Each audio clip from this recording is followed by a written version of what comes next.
Did someone say FM21?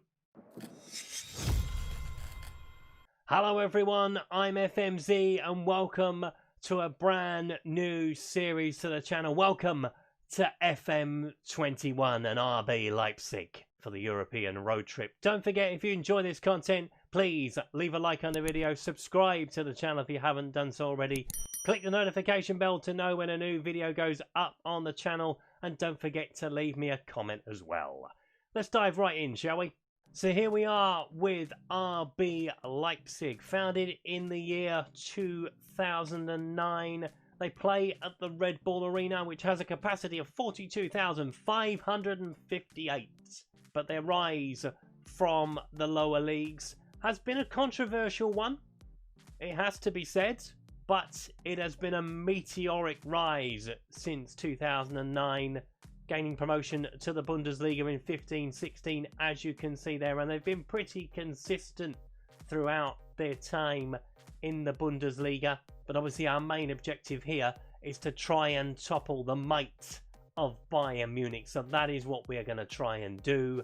Moving into the finances, of course, we are all aware of the current crisis that is going on in the world, so budgets and things like that will be very much reduced from FM20.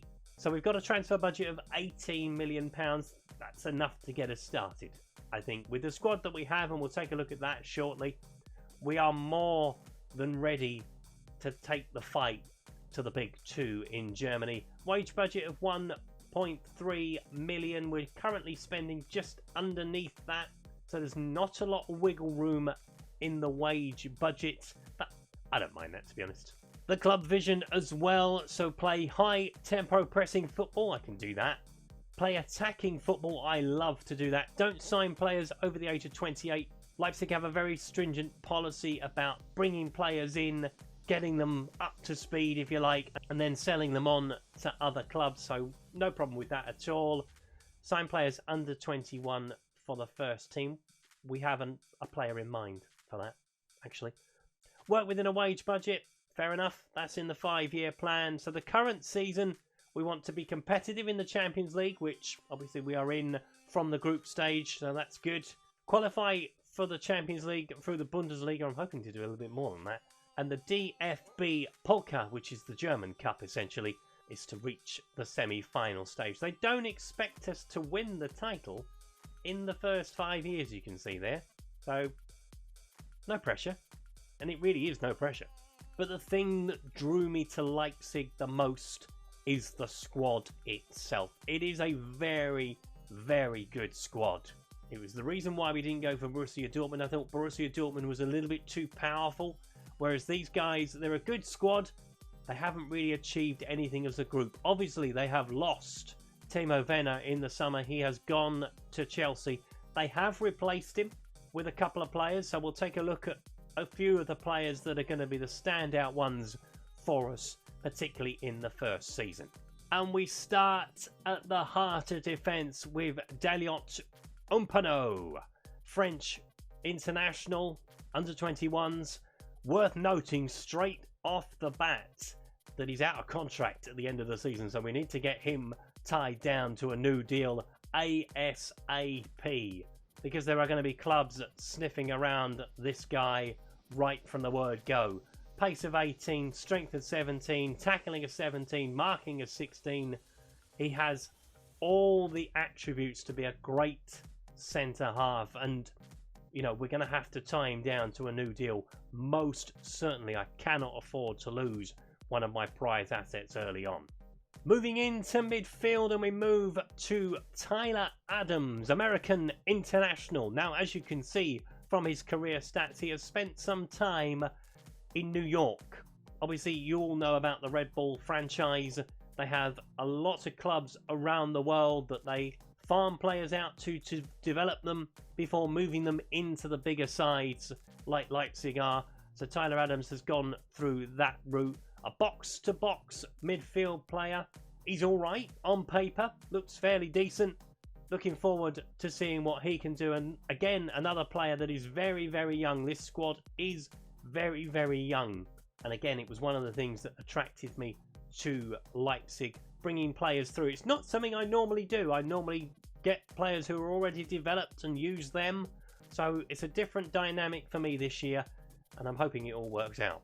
Moving into midfield and moving to the captain of the team, and that is Marcel Sabitzer. 26-year-old Austrian international, can play a wide variety of positions, particularly behind the striker, and out on the right-hand side is probably where you're going to see him predominantly.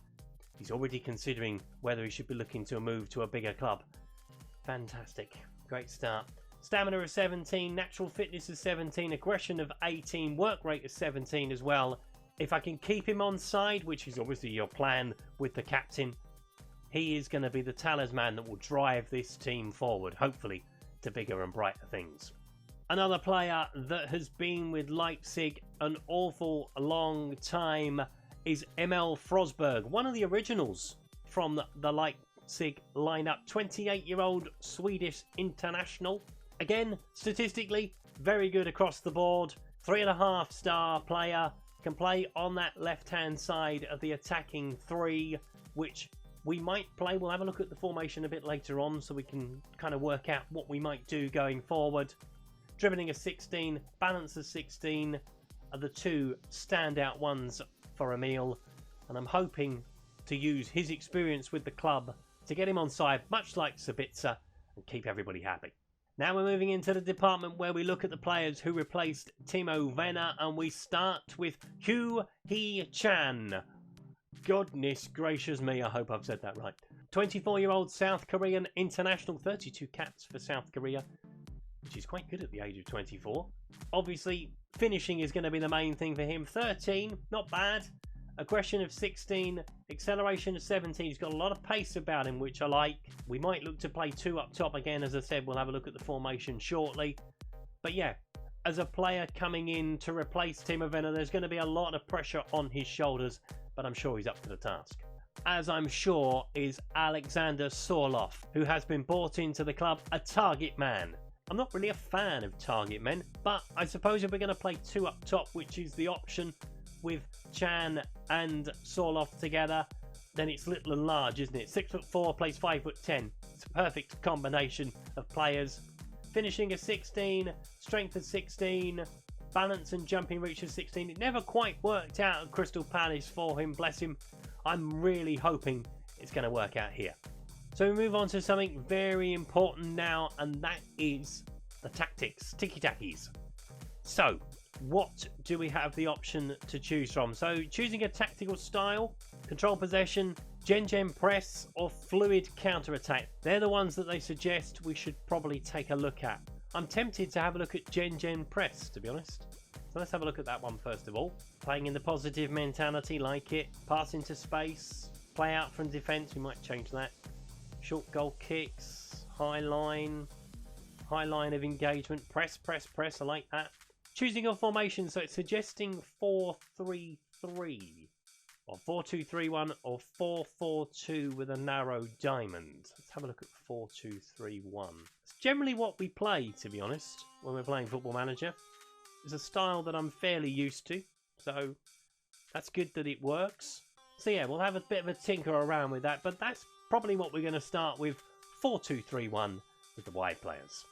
Which means now we can have a look at the team report. Goalkeeping wise, we're fine. 3 goalkeepers, 1 with 3 stars, 2 with 2.5.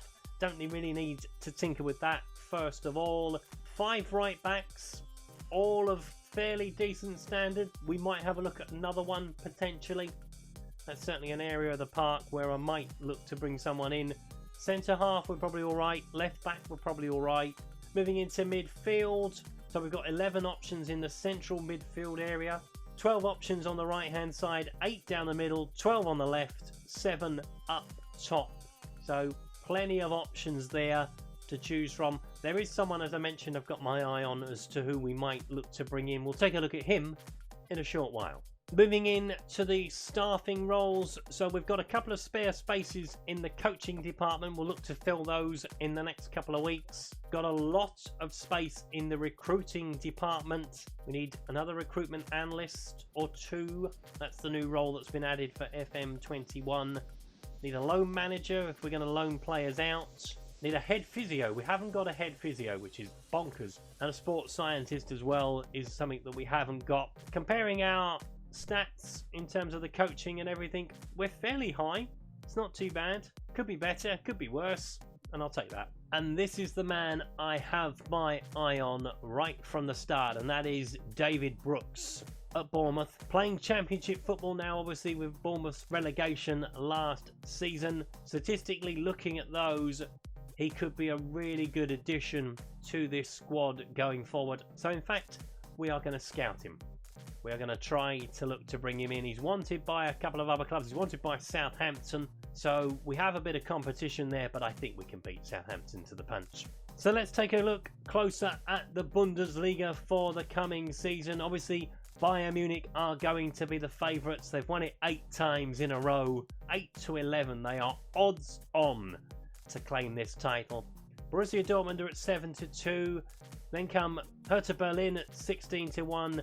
There's us and Bayer Leverkusen both at 18s. Mönchengladbach at 33s. Hoffenheim at 33s. Schalke, Eintracht Frankfurt, Wolfsburg and Mainz at 50-1. Then everybody outside from that point. So it's going to be a very interesting challenge, this one, but I'm sure the lads are up for it. Looking at our schedule going forward into the Bundesliga season. So we are going to drop back in, not for Mainz on the opening day of the Bundesliga season. We are going to drop back in for Bayer Leverkusen.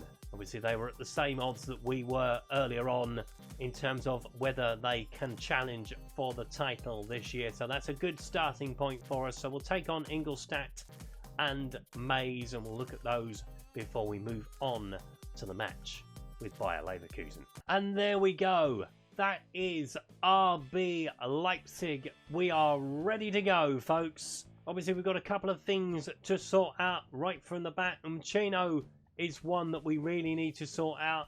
Obviously, we looked at David Brooks. We've scouted him, so we'll see how that progresses next time around. We might look to put an offer in on him as we gear up for the start of the Bundesliga season and that match with Bayer Leverkusen, which you will see on Monday on this channel, as I mentioned in my save reveal video. So we're going Monday and Friday for videos on the European road trip, and I hope you will join me on that journey. If you've enjoyed today's video, please leave a like. If you haven't subscribed to the channel but like to do so, please click the subscribe button down the corner. Don't forget, if you've got any comments to make on today's video, please leave those below. And finally, don't forget, I'm a member of the FM Creators community and the Passion for FM team. The link to the Discord servers is in the description for those 2 communities. I've been FMZ. That was the first episode of the European Road Trip. I will see you next time. Until then, thanks for watching. Goodbye.